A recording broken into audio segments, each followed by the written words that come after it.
In this presentation, we will be discussing about few important terminologies used widely in cancer, and I will also quickly go through the main topics which we have in our syllabus of cancer biology. Okay, so as a result of this presentation, you'll be able to define the cancer along with its properties. You will also be able to classify the types of cancer based on the site of its origin and the staging system, and you'll be able to define few concepts in cancer biology. So let's move on. So this cancer, it's derived from a Latin word cancrum, which means cancer. So why is the crab related to a cancer? Because just like how the ways of crab is unpredictable, how it moves in a very random manner, the cancer, it spreads inside our body in a very unpredictable way. The site of its origin and where it is going to metastasis, everything will remain unpredictable. So that's why it has been related to cancer. So the cancer is a group of diseases characterized by uncontrollable cell division, and which leads to the growth of abnormal tissue, resulting in the formation of tumor. And let's move on with a few points related to the history of cancer. This word cancer, it was also studied by Hippocrates himself. He used the term called karkinos, which is a Greek word which again means cancer. And there are many other literature quoting found in various civilization, including Chinese and Arabic, which has recorded many findings about cancer. From the 18th century, people started studying it systematically using the help of pathology, and the term neoplasma, okay, that came into existence, because neoplasma, where neo means new and plasma means some abnormal growth. Okay, so as a result of pathology, they started studying it in a very elaborate way, and there are many research findings have been recorded. Okay, microscope, with the invention of microscope, it again started very booming. It started booming in a great way. Okay, so we know that this cancer, they proliferate in a very random way, and we also know our cells, they normally multiply. Okay, they multiply in response to cell injury and stress, cell damage, and other external factors which are directly related to this cell proliferation. And also because of immune response, we have so many cells which die inside our body. To maintain a normal equilibrium inside the body, to balance the life and death cycle, we need new cells have to multiply. So there are random growth signals which are in our system, where the ligand, it goes to bind to the receptor, it produces a cascade of signal, and they keep on multiplying. Okay, so when this kind of when there is some disturbance in this cascade, whenever there is some anomaly that is happening inside this signaling pathway, that is where the cells, they lose their control in cell proliferation, and it results in cancer.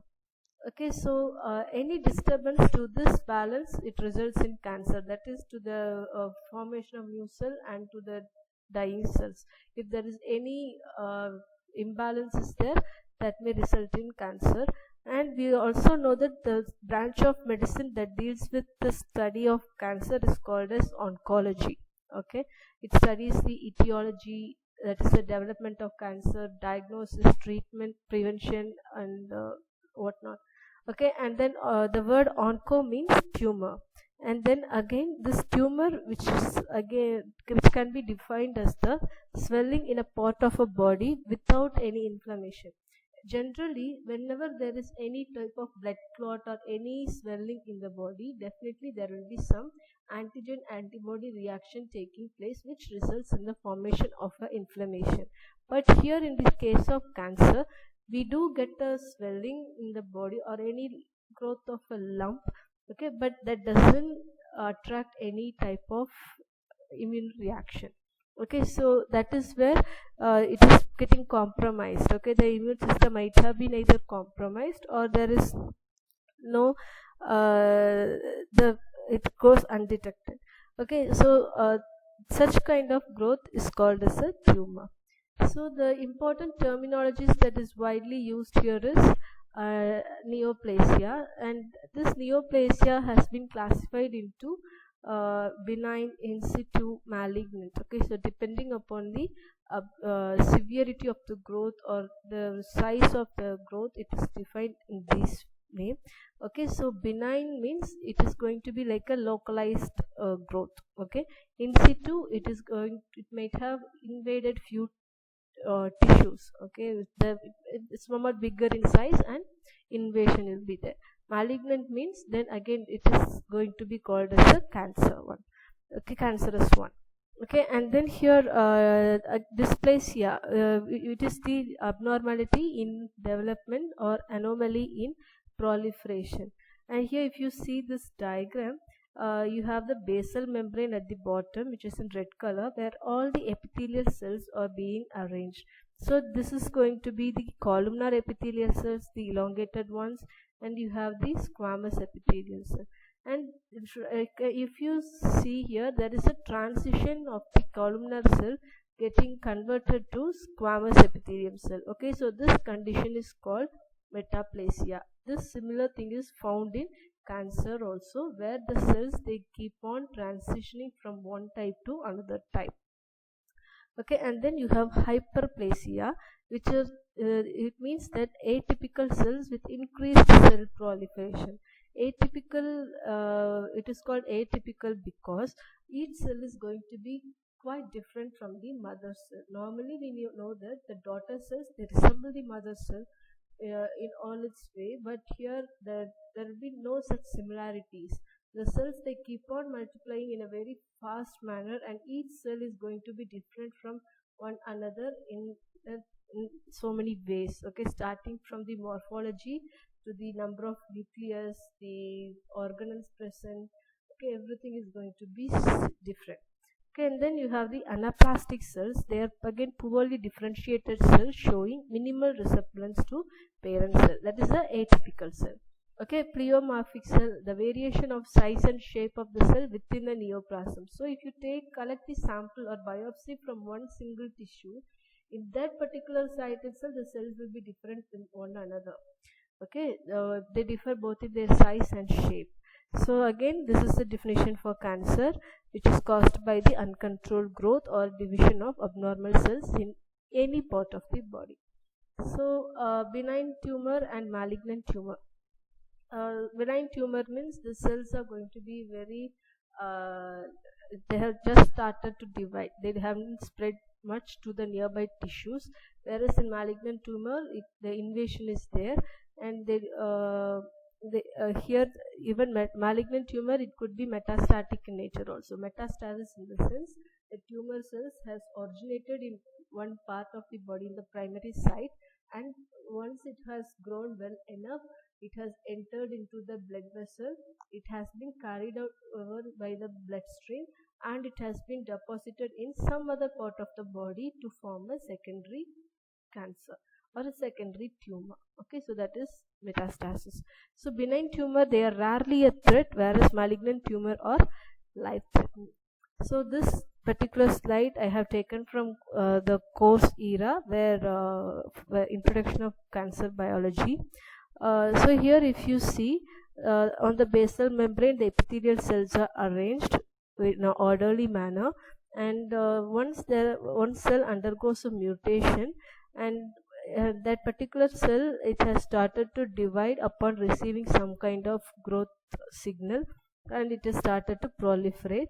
And here the proliferation is so rapid, and the cells are going to be highly pleomorphic and atypical, meaning they are different from one another, and it has formed a cancer in situ. Okay, and here it is going to be a hyperplastic cell, and finally it has attained the invasive cancer, where the cells have started entering into the blood vessel and they are ready to metastasis. Okay, so these are all the types of cancer which was classified depending upon the site of the origin. Okay, so the first type of cancer is called the carcinoma, which is developing in the epithelial cell. Epithelial cells are found in the lining of all the organs. Okay, starting from our skin, all the organs of our body are lined by a single lining of epithelial cell. Okay, and then you have sarcoma. Sarcoma is the cancer of the mesenchymal cells, especially bone, cartilaginous muscles, and fats. Then you have the lymphoma or myeloma, which is the cancer of the lymphatic system. So this lymphatic system is the important system in our body, which is especially connecting the lymph nodes. It is going to carry the interstitial fluid present inside the body. It carries the water, excessive water, platelets, sugar, whatever is present, it can be carried through the lymphatic system. It is also very important for immune system. Okay, and then you have the leukemia, which is the cancer of the blood cells. We already know that all the blood cells, they originate or they develop only in the bone marrow. So the bone, it mainly affects the bone marrow. Okay, and then cancer can also be classified depending upon the staging system. So it is the TNM system which is widely being used. So T, it refers to the extent of primary tumor. It depends upon the size, okay, the size of the tumor ranging from few millimeter to few centimeters. And then N refers to the presence or absence of lymph node, whether the lymph nodes have been involved or not. If once the lymph node is being involved, then definitely the cells should have started to metastasis as well. Okay, so next it denotes M. M, it stands for the presence or absence of metastasis. So here these are the rankings. Okay, 0, 2, 3. 1, 2, 3, and N stands for lymph node, where it is ranged from 1 to 4, and M, presence or absence, so 0 or 1, that numbers are used. So this is a staging where in stage 0 there is no cancer at all. It is also called as carcinoma in situ. Okay, they have the potential to become a very highly cancerous one. Okay, in stage 1 the cancer is very small. Okay, it's a very localized carcinoma and it's very early in stage and it can be easily removed by surgery. And 2 and 3 has grown into nearby tissues or lymph node, and stage 4 the cancer has spread to other parts of our body. Okay, and then these are the characteristics of cancer cells. The first one, as we all know already, the uncontrolled proliferation. So this is because of the signal transmission by the ligand and receptor. Okay, and then you have the abnormal nucleus. Okay, the cancer cells, they're aplastic, they divide very fast, they don't take proper each cell is different from one another and they vary very morphologically, and the proper nuclear membranes and differentiation is not happening. Okay, so they have very abnormal nucleus, and generally the normal cells, they lose their they grow on a substratum, it needs something to attach to, but here in cancerous cells it doesn't has any anchorage at all. Okay, it's highly, sometimes it grows one over the other. And then you have the loss of contact inhibition. Normal cells, the cells, once they come together, it stops growing, whereas here in cancer cell, it grows one over the other. There is no such contact inhibition at all. Okay, and then you have it forms tumor, and then angiogenesis is one important property. Okay, so the once it starts growing as a lump, it has to it needs proper oxygen and nutrient and blood supply. Okay, but once it because it's growing as a big lump, it may be away from the blood vessel where there is no proper supply of energy or nutrient. So what happens actually is, these cells, they start developing, they secrete something called VEGF factor, and that leads to the formation of new blood vessels. The new blood vessels that help them in carrying all these nutrients, and necessary nutrients for its survival. But these new blood vessels, they are very leaky. Okay, leaky in the sense it can be easily ruptured. So what happens is it easily helps in metastasis as well. Okay, and then the lack of differentiation and increased glycolysis. We all know that glucose is the source of energy, and it gets converted to pyruvate, and this pyruvate, and when it is getting converted to pyruvate via glycolysis, you get ATP, which is then generated. Here, in to cancerous cell, they have lot of hypoxic condition is present inside the system where the oxygen content is very low. So these cells, they resolve to other metabolic pathways as well. Okay, so they go for anoxic or anaerobic respiration using lactate dehydrogenase enzyme. So as a result, energy is produced, but this LDH enzyme is one of the marker for the condition of cancer. Okay, and apart from this, they also synthesize more DNA and RNA due to continuous cell division. Okay, so these are all the other important hallmarks of cancer. Okay. So if you see the statistics, this is the condition between 1990 and 2016 in our country. Okay, so in 1990 we have only Karnataka, which has around 90 cancer patients per 1 lakh population, whereas here in 2016 almost all the states have attained that ratio. Okay, if you see almost all the states. Okay, and compared to that, you have Karnataka and other state.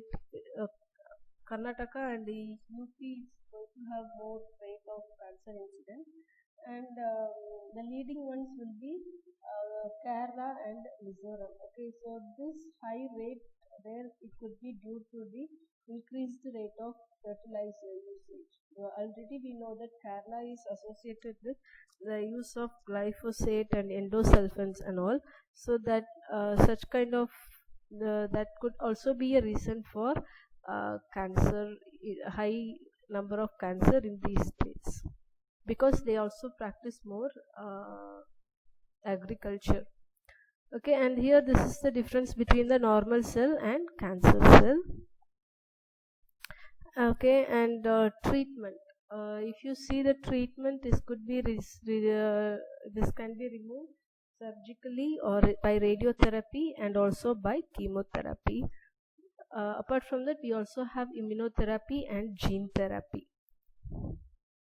So how is the cancer be prevented? It can be prevented by having very good lifestyle, avoiding cigarette smoking and drinking, and improving the physical exercises. Okay, and these free radicals are very important because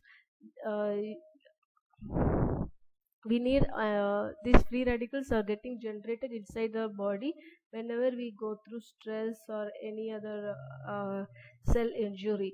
So if we have lot of antioxidant added in our food, it can easily scavenge the free radical, and it will help in detoxification, and it will help in it is going to help in preventing cancer development. Okay, so these are the few myths related to cancer.